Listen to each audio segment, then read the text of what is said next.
Greetings to the APU community and external constituents who are friends of APU. We thank you for taking time out of your schedule to join us for today's forum. My name is Keith Hall, and I serve as VP, Chief Diversity Officer at APU. And again, we're just so thrilled that you are joining us for this important conversation. As we start this forum, we would like to acknowledge and celebrate Hispanic Heritage Month, which ranges from September the 15th through October the 15th. We hope many of you are seizing the opportunity to read, explore, enjoy Latin literature, culture, music, contributions, and hopefully relaying important cultural information to our students, but to others who are within your sphere of influence. We would also like to acknowledge Indigenous Peoples Day, which is approaching on October the 12th, and specifically recognize the Tongva tribe that inhabited the San Gabriel area and once walked the land where our Azusa campus currently resides. And so we want to acknowledge Indigenous Peoples Day. We'll have more information that we'll share with the broader community on next week. It'll be included in our diversity and inclusion newsletter. So be on the lookout for it. And we strongly encourage that you share that information also with students, with colleagues, with neighbors within your sphere of influence. So again, we're really excited about today. This is a HSI forum, and we're really looking at strengthening our status, our designation as a minority serving institution, as a Hispanic serving institution. Many of you were present for the launch of the University Strategic Plan that took place a couple of weeks back.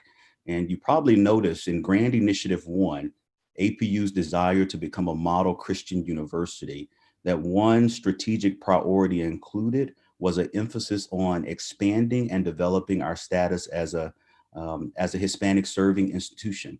And so I want you to know that this is not an isolated event, that this will actually be an ongoing developmental conversation and emphasis as we move forward over the next 5 to 7 years. Obviously, we want you to be engaged in the conversation along with many of our campus leaders, many of our university leaders, many of our civic leaders who are also partners with our university learning community. So we're excited to have this conversation to kind of kick this process off.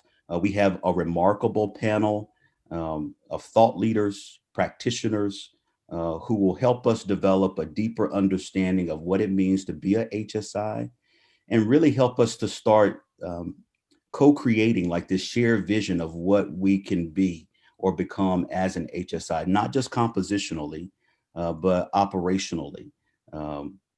So I want to introduce the first panelist. First, we have Dr. Candy Mink-Salas. She is an assistant professor in the Department of Higher Ed here at APU. She's also program director of the EDD and Higher Education Leadership Program. Prior to her time as a faculty member, she spent 28 years as a student affairs professional at the University of San Diego and at Cal State Fullerton, where she served as Dean of Students and Associate Vice President for Student Affairs.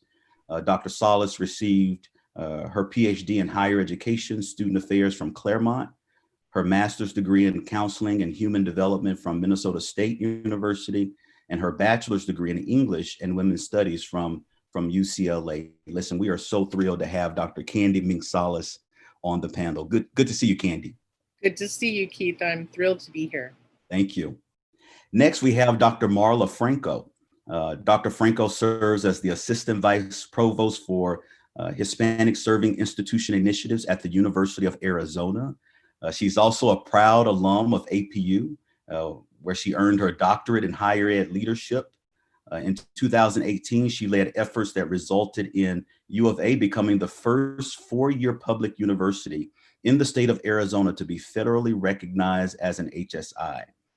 In June of 2019, Dr. Franco's leadership resulted in U of A receiving the inaugural Seal of Excellencia, aimed at recognizing institutions that demonstrate intentional impact and success in three core areas of work that Excelencia has determined lead to Latino student success: data, practice, and leadership.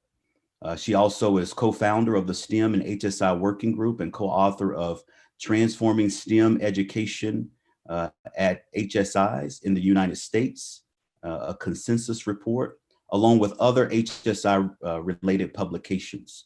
She now works across the university to develop a centralized vision for maximizing this designation in a way that truly benefits students, faculty, staff, alum, and community members. We are so thrilled to have Dr. Franco on the panel. Marla, it's so good to see you. Thank you so much for having me. It's great to be back at APU to connect with you all. That's great. Welcome back. Next, we have Erin Hinojosa. Erin serves as the Executive Director of the Student Center for Reconciliation and Diversity. In this role, Erin provides leadership and management for all student-led ethnic organizations, coordinates leadership development and diversity training for many of our student leaders, and collaboratively designs programmatic efforts and initiatives to support all students' holistic well-being. He brings valued insight and perspective to countless councils and committees at APU. He also served as a member on the university strategic leadership planning team. And he also serves as an adjunct professor in our ethnic studies department. Aaron earned his bachelor's degree in psychology at APU, his master's degree in higher ed student affairs administration at USC, and he's currently pursuing his PhD in higher ed. He's right at that dissertation threshold. And so we're so delighted to have Aaron on the panel as well. Good to see you, Aaron. Yeah, good to see you. Yeah, pleasure, honor to be here. It's good, it's good. Yeah. Next, we have Dr. Christian Aguilar. Dr. Aguilar studied biology and conducted research at 2 local and prestigious universities in Pomona and Irvine. He currently, his current work focuses on the remarkable regenerative abilities of the Mexican salamander known as the axolotl. Forgive me if I mispronounced that, Christian. In response to injury or a loss of tissue, the salamander is able to perfectly replace and repair all damage, restoring structure and function of damaged tissue. So Dr. Aguilar is continuing his work in an effort to understand how cells at the site of injury are able to return to stem-like state in order to begin the regenerative process. Man, that's intriguing. That's good. In addition to conducting research, Dr. Aguilar is also involved in the development and implementation of new teaching strategies in order to best train the next generation of scientists in the classroom. So I present to you Dr. Christian Aguilar. Good to see you, Christian. Good to see you too. Thanks for having me. Absolutely. Last but not least, Armando Bustos. Armando earned his bachelor's degree in American Literature and Culture in Chicano Studies from UCLA. He has a master's degree in college counseling and student development from APU. As a former Upward Bound participant, he sees his role as a director of TRIO programs as an opportunity to celebrate and support first-generation students from a variety of contexts and backgrounds by enabling them to gain access to post-secondary education. Armando is passionate about serving the community and helping students discover their strengths, define their aspirations, and realize their dreams. And he's also been a married man for 1 week now. We are so thrilled to have on our panel, rounding our panel out, Armando Bustos. Hello, everyone. Pleasure to be here. Thank you for having me. Great to see you, Armando. So let's jump right in because I want us to make the most of the time that we have available. So in 2015, APU was identified as an emerging HSI. We were officially designated in 2017. I think there's a total of about 4,300 four-year granting institutions, and only 539 are HSIs. Right, that's a pretty small amount. I think that's the latest number, 539. And APU is in the count. University of Arizona is obviously in the count. But sometimes there's a lack of clarity around what does it mean to be a HSI. So let me pose the first question to Candy. Candy, can you help our audience, and others feel free to chime in? What does it mean to be an HSI? Sure. Thanks for asking, Keith. An HSI, the letters HSI stands for Hispanic Serving Institution.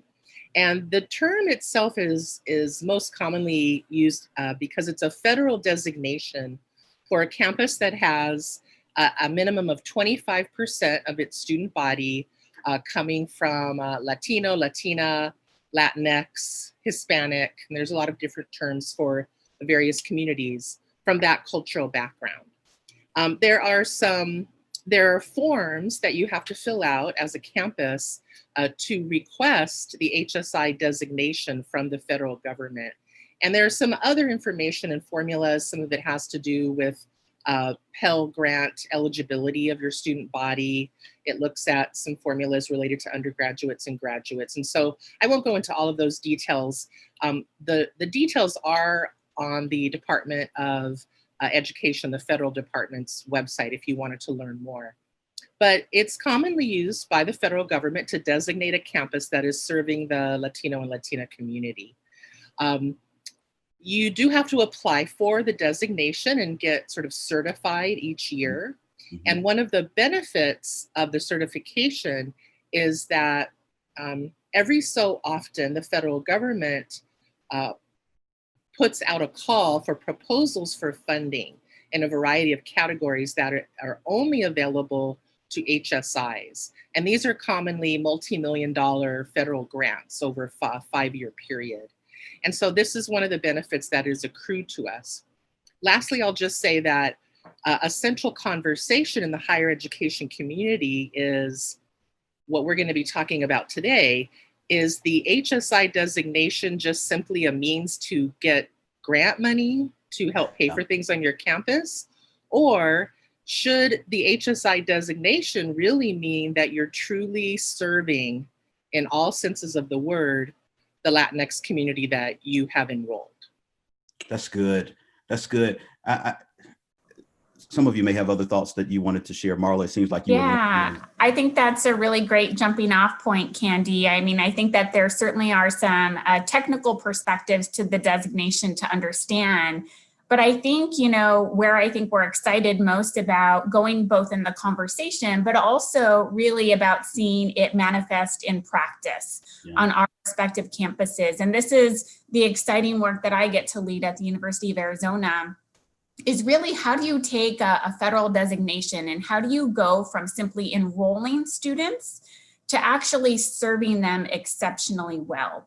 And that really, I think, requires kind of this introspective diagnostic perspective that we need to have of our own institutions to really kind of examine within, our practices, our policies, our admission standards, what teaching and learning experiences look like both in and outside of the classroom, what engagement with the community looks like, what are ways in which our institutions are congruent with the community.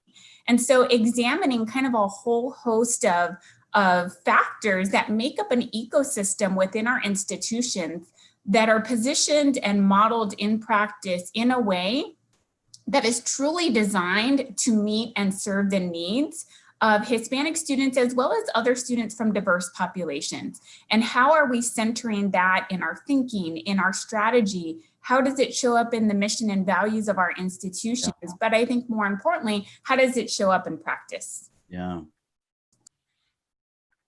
Can I add to Please. Two things? I think one of the interesting pieces to understand too around the HSI designation is that unlike other MSIs, historically Black colleges, tribal colleges, which have the students at the center of those institutions, HSIs does not. It doesn't have it from that. There's no infrastructure or framework that the government says this is needed in order to do this. It's primarily what Candy and Marla have talked about as being reaching a threshold. And so it really leaves it up to the institution to look at the value in which you see our Latinx students. And so I think that's an important piece to look at as APU does and as other institutions look at it. How do you value the students you are serving?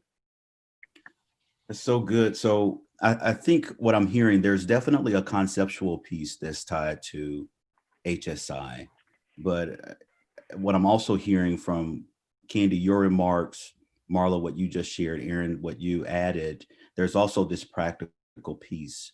So one question that comes to mind, especially listening to your remark, Aaron, about the way that HBCUs, tribal colleges, they were designed, the operation was designed with an understanding of the nuance, needs, perspectives, cultural experiences of the student. How do we start to almost like reverse engineer systems and structures within our institution to better support the holistic needs of our minoritized students, specifically our Latinx students? And Marla, I know you've been on this journey with University of Arizona. Candy, you've done some of this work at Cal State Fullerton. Like, what are some first steps for our community, for our audience to consider?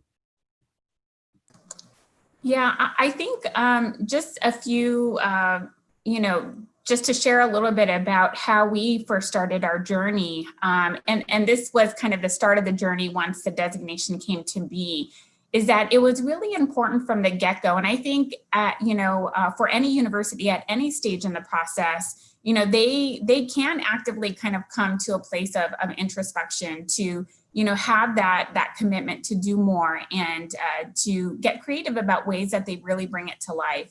But I think for us, the designation came to be in 2018, and very immediately, I saw the opportunity and really wanted to lead the work in this way, where it was about co-creating a vision for what this work could look like for our campus community. Yeah. I think it's important that, the very voices and the very perspectives that this designation ideally is attempting to meet and serve need to be a part, as well as other champions across campus need to be a part of that co-creation of what that vision looks like. I think that lent an opportunity for us to host 2 visioning forums where we had students, staff, faculty, administrators, alumni, campus community members, external, come in and really engage in some discussion about kind of the needs, the challenges, and the opportunities moving forward. And we kind of went through a process that really kind of helped generate some good input among those individuals. And we leveraged it in a way where we were able to share that back out to the groups that helped curate that in the first place, which I think is important. And we've used it really kind of as the impetus for kind of driving some of our thinking and visioning around this work. So I think pulling people into the process is really important, and getting input from various key stakeholders from both internal to the institution as well as external can be really important. It's good. And I would just add, I'm sorry, go ahead, Armando. Go ahead. One of the things that we do within a TRIO program is look at measuring engagement, right? Definitely looking at where students engage, what students are being engaged, and kind of comparing populations to the whole, and then really diving deep into what may be some of those structural barriers, be it how we phrase language that we're using, are things translating to different languages or accessible? So to really make sure that it's addressing all the needs, and from there really pulling in those students and kind of diving into their perspective on what are some of those barriers that may be preventing them from engaging in research or scholarship or kind of internships, to kind of maybe then start addressing those needs systemically within our program. But it really starts with, like Dr. Franco said, it's really that introspection of, let's reflect on our practices. Are we taking into consideration a broader context of populations, and how do we really address those needs specifically? Yeah, it's good. It's good. Candy? I was just going to add, I think Marla's comments about large scale structural, direction from the leadership, pulling the whole community together and getting ideas from, in particular, our Latinx students about what they need, what they want, what is their input into how the campus can grow and change is so important. I think this work can also happen daily on the ground. We received a number of questions prior to the webinar, and many of them had to do with people who want to contribute to our goals as an HSI, but asking, how do I do that? And as a faculty member, I'll just offer 2 things. So number one, Armando mentioned language, and language is so important. So making sure that as you're mediating classroom discussions, that you're helping people, your students, be respectful in the language they're using with each other. Or even something as basic as names. Being prepared to pronounce someone's name correctly on the first day of class, and not, whether it's stumbling over it or even saying, I know I'm going to butcher this, I'm so sorry, to every name that's not an English-based name. It causes the person with that non-English-based name to feel othered and to feel like they're the different, strange ones. Yes. It just takes one extra step as a faculty member to read the roster before, to look up pronunciations, or even ask the student before that class, how would you like your name pronounced? And that is a very welcoming action. Students appreciate it when you do something like that. Lastly, I'll add, as a faculty member, examining our curriculum. A couple of us have talked about being introspective. Mm-hmm. There's a concept in the higher ed literature, many of you I'm sure have heard, predominantly white institution, PWI.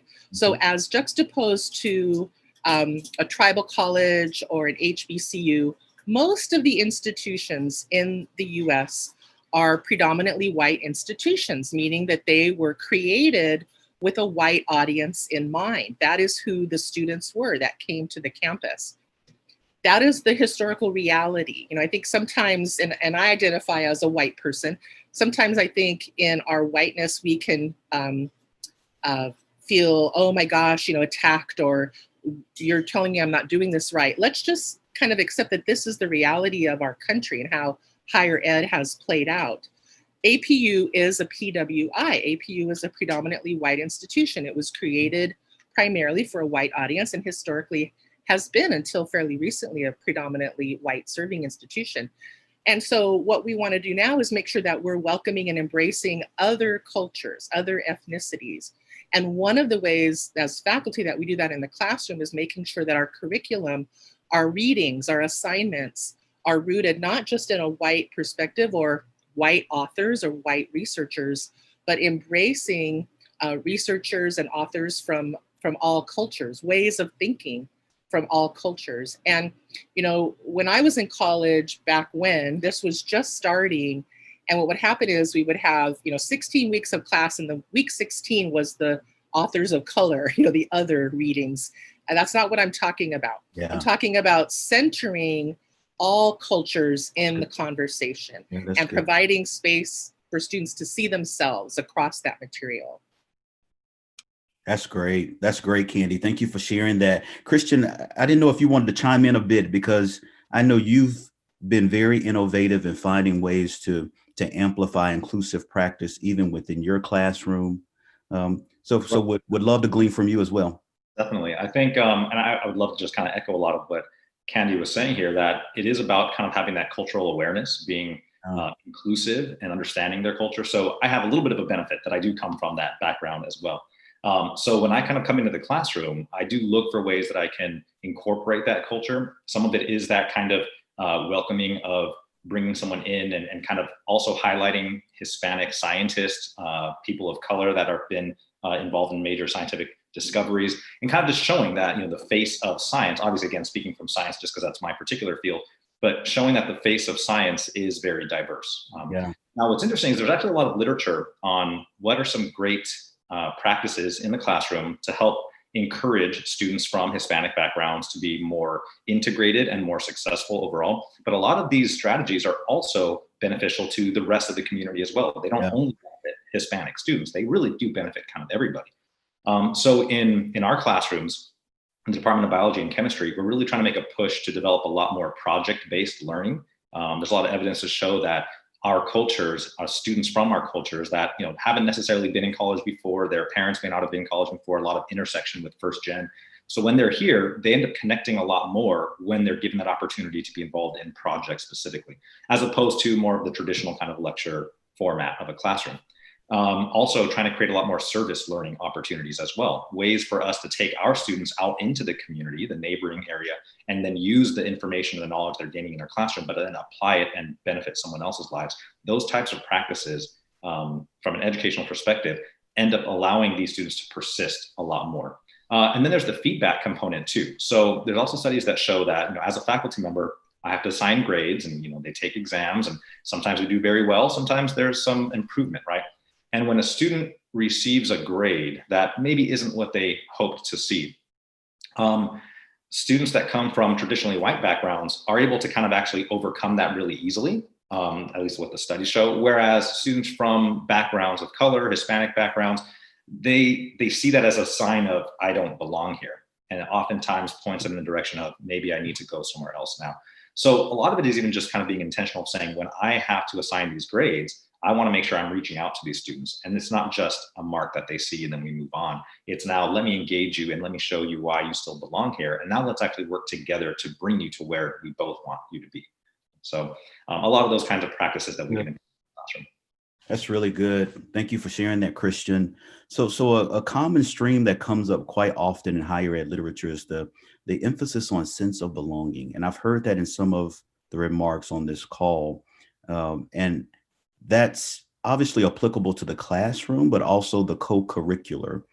So one question I want to pose to all panelists: what are some ways that we can amplify sense of belonging for our Latinx students, other minoritized groups, et cetera?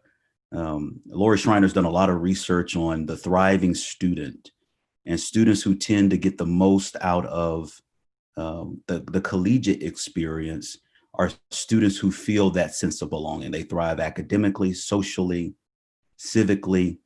So what are some ways for perhaps members of our audience to use their influence and platform to cultivate a greater sense of belonging for Latinx and minoritized students? Yeah, I'd like to maybe share an example. We at the University of Arizona have an amazing kind of outreach and engagement program called College Academy for Parents. And it's such a gem of a program on our campus. And one of the reasons why I bring it up as an example is because, so I'm originally from Southern California. I currently reside in Tucson, Arizona. But I grew up within miles distance from APU. And, when you think about kind of the surrounding community that APU is even nestled within, what are the ways in which the universities and HSIs are actively, engaged in connecting with their community? And working alongside them to identify community support systems and ways to connect very meaningfully and genuinely and thoughtfully. Because I think for many of the students who might be kind of approaching college age and making those decisions, do our HSIs represent themselves in that first moment to these students at that point in time? Or is that institution having that relationship with that community so that students and families who are nestled within these universities or surrounding these universities, see these universities because those universities are engaging with them intentionally and thoughtfully, right? Or is it only the case that our universities become known to these families and these students when it's time to apply for college, right? And so I think that is kind of a real opportunity for us to kind of think about. And one of the ways in which we're doing that at the University of Arizona is to have that presence in the lives of youth and their families. And there are elements of the program that are about developing college knowledge for parents and even bringing families onto campus for festivities that they likely would and could enjoy as a family. And in past data that we've been able to collect, for many of those families, it is the first time that they have stepped foot on our campus. And they live within a couple of blocks or a couple of miles radius distance from the university. And so that always to me is kind of one of many indicators as to ways in which, you know, our institutions might be congruent, or perhaps there could be some gaps where we see some opportunities to be of better congruence with our community, which is one of many elements as an HSI to kind of help bring to life. I mean, Marla, your remarks are really good because it helps us think about HSI beyond just the students who are currently enrolled at our institution. I think you help us expand our understanding of being a HSI is also engaging in the community, but considering even younger students, right, who are involved in secondary education and elementary school, so that they're developing an understanding of the institution as a HSI. Yeah, and I think even on the kind of other end of the spectrum, you know, another aspect, of course, of my identity is as a graduate and an alumni of APU. So having gone through the PhD program in higher education leadership, you know, I am a first generation college graduate, identify as Latina. And for me, I have worked in higher education for about 20 years, was working at Cal Poly Pomona, and was evaluating kind of my choices for pursuing a doctorate. And the program ultimately that I chose, and the campus, the university that I chose, it was around, you know, because it was geared for working adults. I worked full time. I had a family and children. And, you know, those were pieces that I couldn't necessarily walk away from, right, to pursue my doctoral degree. And so those elements of even thinking about dimensions like serving the working adult, you know, folks who have families and other commitments and responsibilities. I think also too, you know, that sense of belonging, it's really important for programs and departments to see me as for who I am, right? Can I bring my whole self as a student to the APU community? Or do I have to hold back elements of who I am in order to engage in my learning experience? And so it was amazing in that I had faculty who really supported me.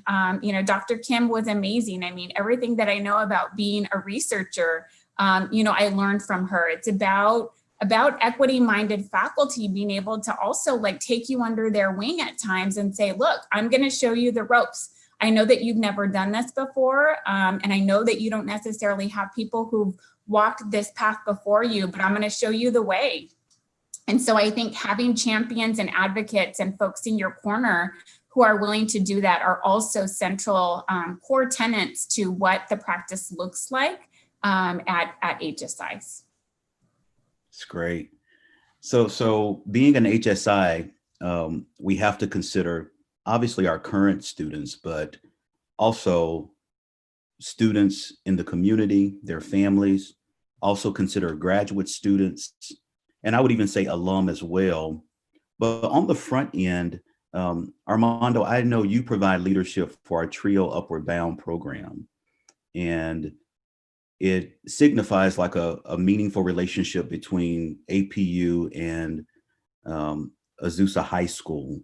And I think we can learn a little bit about that partnership that you are facilitating through TRIO UB. Can you talk to us a little bit about that?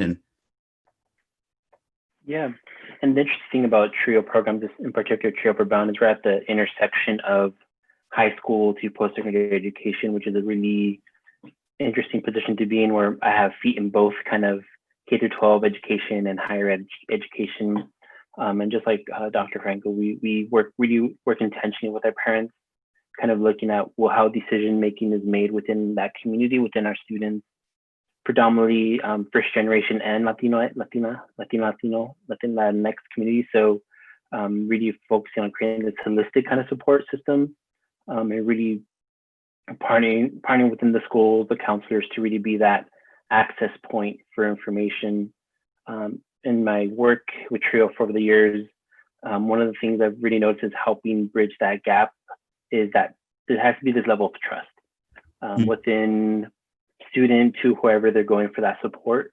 And I think once that initial relationship is made, then really the floodgates open, and they'll come to you for anything and everything. And then really that presents really awesome opportunities for us to connect students with APU resources if they're coming to APU campus. We're intentional with bringing parents on campus to kind of demystify what that experience is. In our first year in our program, we are recruiting students, and we have a component of our program where we bring students on campus for 1 week in residence. And one of the parents, Mrs. Azusa, one of the parents, well, APU is too far.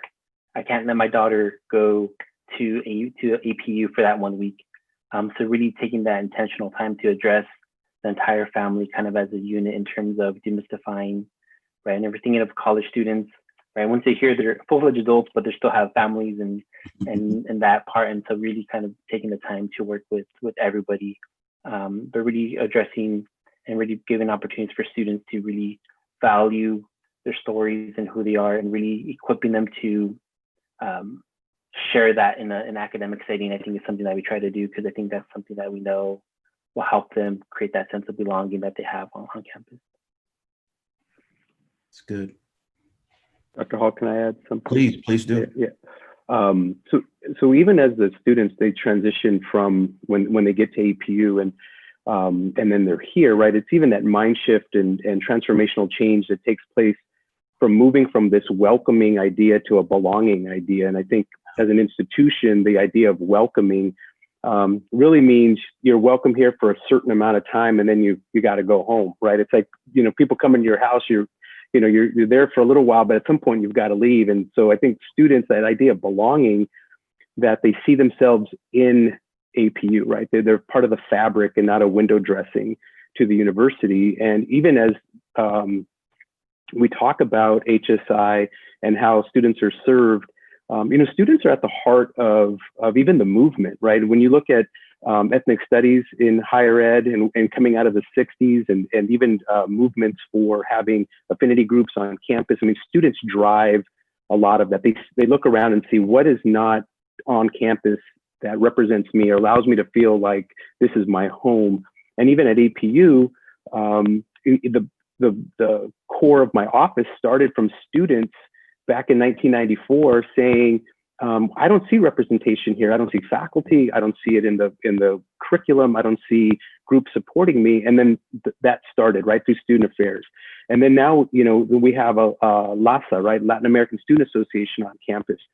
Back in 2010, Jonathan Garcia, I think it's Rod Lopez, some of the first presidents in those areas, they wrote a letter to our prior president, John Wallace, around the move to become HSI. So back even in 2010, there's a letter that I have that's like a historic document I'm going to keep as an archive. It's like, this is even the beginning stages of that. And so I even want to honor the students as we honor the land. I want to honor the students of the movements that they make within shifting and changing to make us a better place.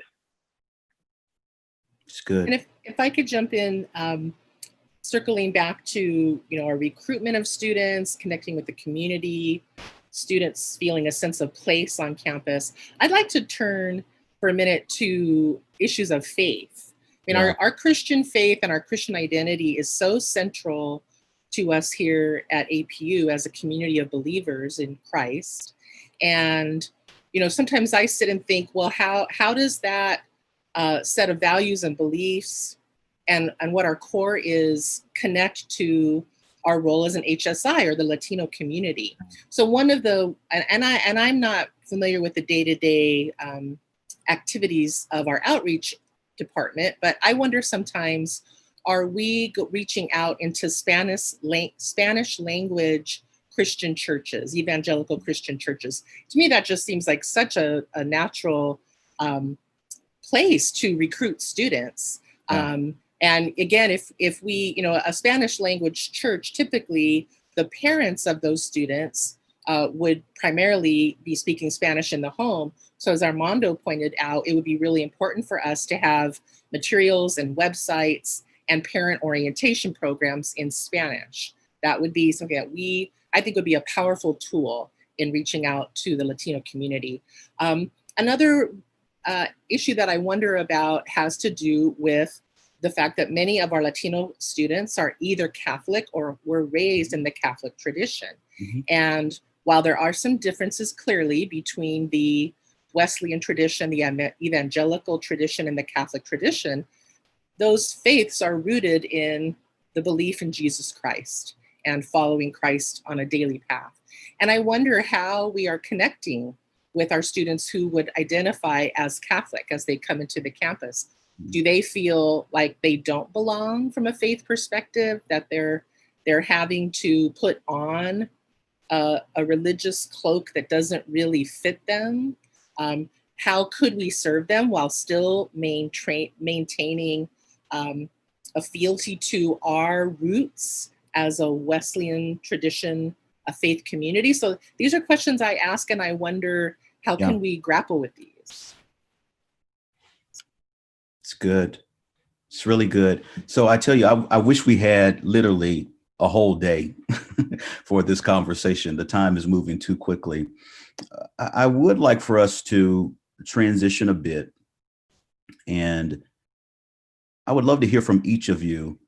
If APU was operationally fully an HSI, what would our university look like? Like, what would we visually see? What I'm hoping is that we can maybe paint a picture for our audience to get a sense of who can we become as an HSI. So let me just throw that question out for panelists. If APU is making traction at becoming an HSI, what do we see happening practically on campus? What do we see at APU 5 to 7 years from now? And not everybody at the same time. I'll jump in because there's a book that I want to refer people to. Many of you probably are aware, but we had a speaker on campus this summer, a really great scholar, Dr. Gina Garcia. And Dr. Garcia has written a book called Becoming a Hispanic Serving Institutions. And she has explored this whole area in great depth and done some great research. And she has a model that I think is really instructive, a 4-phase model that when a campus is initially becoming an HSI, it's HSI enrolling. So like APU, by virtue of the fact that we're located in Los Angeles County, which has 48% of its population are Latinx, that's how they self-identify, we're Latino enrolling. Then a campus might make some progress in terms of student success, retention, and grad rates. Then a campus would move into a Latino or HSI producing campus. Then if a campus was really focused on engaging in the Latino culture and values and helping students feel that this place is a part of them, maybe not as much focused on the student success factors, that's labeled Latino enhancing or HSI enhancing. And finally, if you can put it all together, if you can put the cultural components, the welcoming components, and the student success components, is when you can call yourself an HSI serving campus. I don't know that we're there yet, but I would love for us to move toward that. That's great. Yeah, and thank you so much, Candy, for mentioning that. I think that typology that Dr. Garcia provides to us really is a very helpful framework. And in many ways, you know, the name of that particular book is Becoming Hispanic Serving Institutions, right? And in many ways, I would say, regardless of whether you've been an HSI for 1 year or 10 years, I think we're all at some point in a phase of becoming, right? It's not necessarily like a kind of a level or a position to arrive at and be content with. I think we always have to be introspective about where we're at, who we're serving, and the extent to which we are serving their needs. I think for me as well, when I talk about the work that we're doing at the University of Arizona, you know, I always say that, you know, ideally, I want this work to reside within the natural fabric of how this university operates.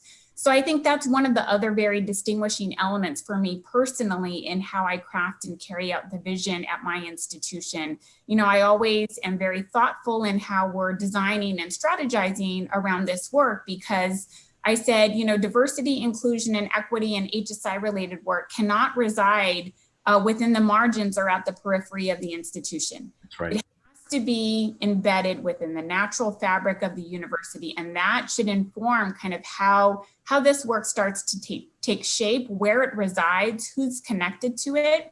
And I also say that this work touches every facet of university life.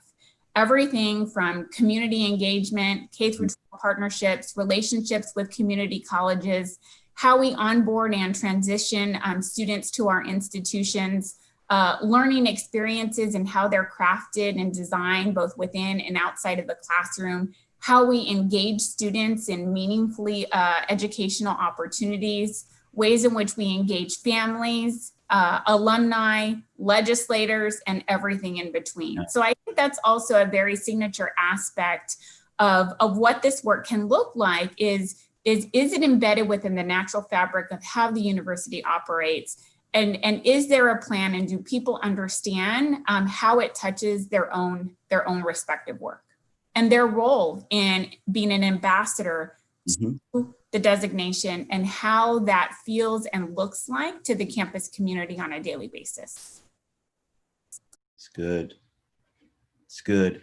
So for members of our community and even external constituents, I really appreciate Dr. Franco's remarks.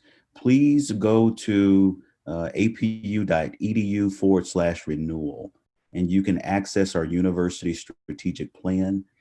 You can take a look at the strategic priority that's specific to APU's interest to expand, strengthen, really have the HSI lifeblood threaded through the institutional DNA. And so we want you to take some time to review that comprehensive plan. Obviously, we want you to be a part of the change process as we become a more effective HSI. One last question I want to pose to the panel, and maybe we can get two more in. For members of our community who are watching, and they are champions of diversity, equity, and inclusion, and they're wanting to utilize their influence tomorrow to start affirming our status as a HSI. What type of advice would you share? I know you shared great information already, but if really just like a practical tidbit that they could, or nugget that they can take and apply or employ on tomorrow, what piece of advice would you give perhaps a faculty member or even like a student affairs professional or an up and coming student affairs professional or graduate student? What advice would you give them in the time being while we're trying to leverage adaptive change at APU? I would say get to know your students, get to know the students you have in class, engage them. And I think much of what's been said about not just showing value from the sense of the students in your classroom, but allowing that value to be a part of all that you do, because then it is what Marla and Candy has said so brilliantly about it becoming the fabric, right? Yeah. Because then it isn't just an office; it is the entire community that is engaged in that. That's good. Other thoughts? Yeah, just really quickly, I actually want to point out something that Armando mentioned earlier, which I think is a great point. He talked about kind of examining, I think this is where he was going, but data related to types of engagement and level of engagement. And do you see representation within those forms of engagement, right? Many of us, within higher ed talk about and identify high impact practices that ideally we want many students to be engaged in, whether it's undergraduate research opportunities, clubs and organizations and leadership opportunities on campus, right? But I think we also, I think everyone has the opportunity within their own role and scope to examine some of their own data, whether that's around, student learning and what engagement in the classroom looks like, as well as co-curricularly. Because sometimes you may perhaps think that things are kind of seemingly well, but in examination internally, the data can be quite telling in terms of gaps within engagement. And I think important to follow up with that is that you have, and think about it from an asset framework, an asset-based framework, and not a deficit framework. So sometimes we see data or we examine within and we think, okay, well, why aren't students doing X, Y, and Z? When really the question needs to be flipped upside down. It's how, as an institution, can we help support the student so that it is a viable option for them to actively engage in what we know is an amazing learning experience that we're presenting to them, right? What are ways in which we have to kind of shift our thinking and practices? And so some of the questions that you might think of to ask a student really kind of are questions to direct to ourselves. That's good. And I would quickly add, I think we would be remiss if we didn't note the major societal issues that are happening right now, whether that is the racial reconciliation process that I think our whole country is going through, to living through COVID-19 and all of its attendant impacts, to the economic challenges that many, many people, including our students, are facing, and our faculty and staff for that matter.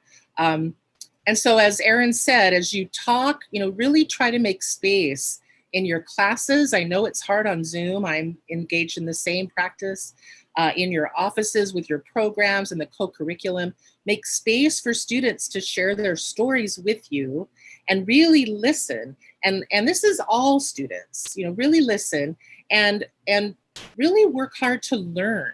So you might learn that students from various, what I call sub-communities, whether that's the Latina sub-community, or working class or working poor students, or first generation students, what are some of the unique aspects that these students are experiencing? And I know that's how I've really worked hard to try to learn, and I continue to learn about the different kinds of students that come to me, each term.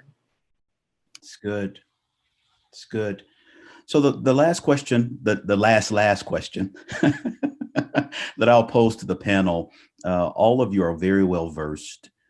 And Candy, you had even referenced a resource for the community's consideration. What are some books, resources that you would recommend for the community to, for them to further educate themselves on not just HSI, but even the idea of equity practice, engaging minoritized populations, or even documentaries? What are some of the resources that you will share with our broader community? Candy, do you mind repeating the one that you shared? Sure. It's a book by Dr. Gina Ann Garcia, and it's called Becoming Hispanic Serving Institutions. And there's a subtitle as well, but if you just look under that, you can find it. And then I'll just throw out one more. There is an association commonly called HACU. Yes. It stands for Hispanic Association of Colleges and Universities. Good. And all of the campuses, or I would say maybe most of the campuses that are designated as HSIs, including APU, have the opportunity to be a member. Our members, this organization has a very robust website with tons of resources. I'm sorry, one more I'm going to throw in there is an organization called Excelencia in Education. Yeah. And they have a fantastic resource with tons and tons, or a website with tons of resources and models of best practice.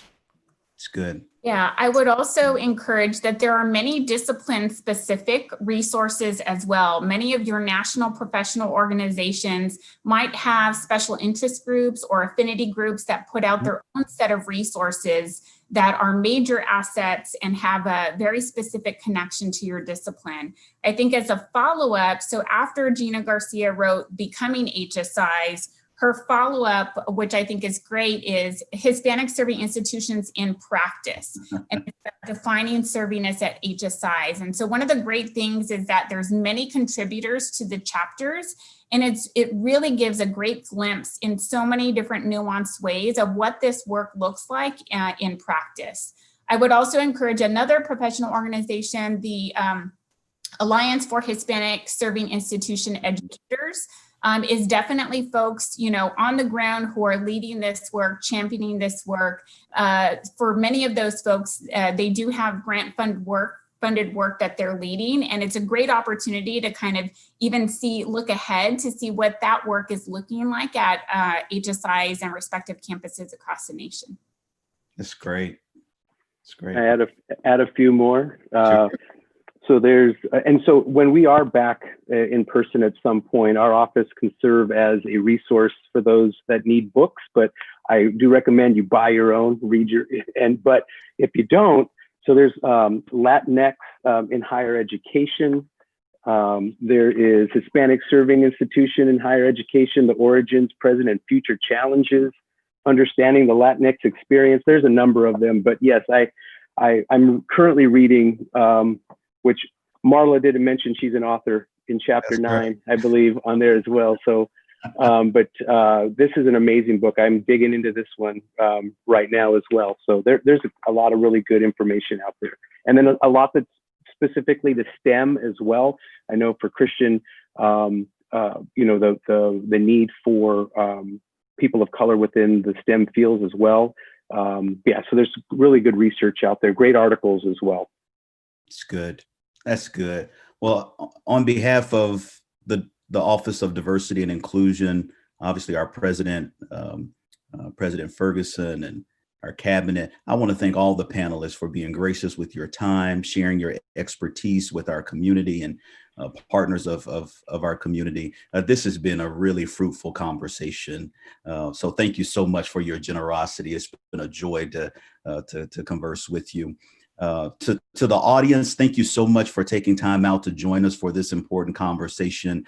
We're so excited about the response of so many faculty, staff, students, alum that reached out and RSVP for this event.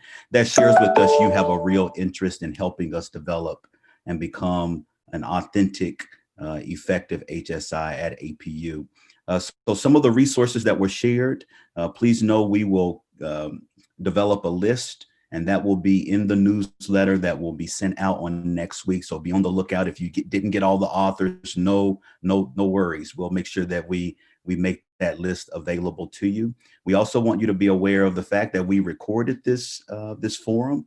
So if you would like to consult it later, that will be available to you as well. And we would encourage you to share it also with colleagues. If you're a department chair or if you're a dean, please share with faculty and staff within your school or within your department. We would really appreciate that. And then the last thing I want to share is, please, if you have not reviewed the university strategic plan, as a member of this community, I think it's so important for you to start to develop a vision of where we're heading institutionally. And definitely HSI is a strategic priority for our institution. Please know that this is not just a discussion that we're going to have today and that's it, that this is going to be a emphasis as we move forward. And many of the thought leaders and practitioners who are part of our community, our students, are going to really inform recommendations as we move forward. So again, special thanks to the panelists. You were exceptional. I'm sorry that the time went by so quickly, but again, thank you so much for your generosity. Audience, thank you so much for joining us. Blessings on your day. Thank you.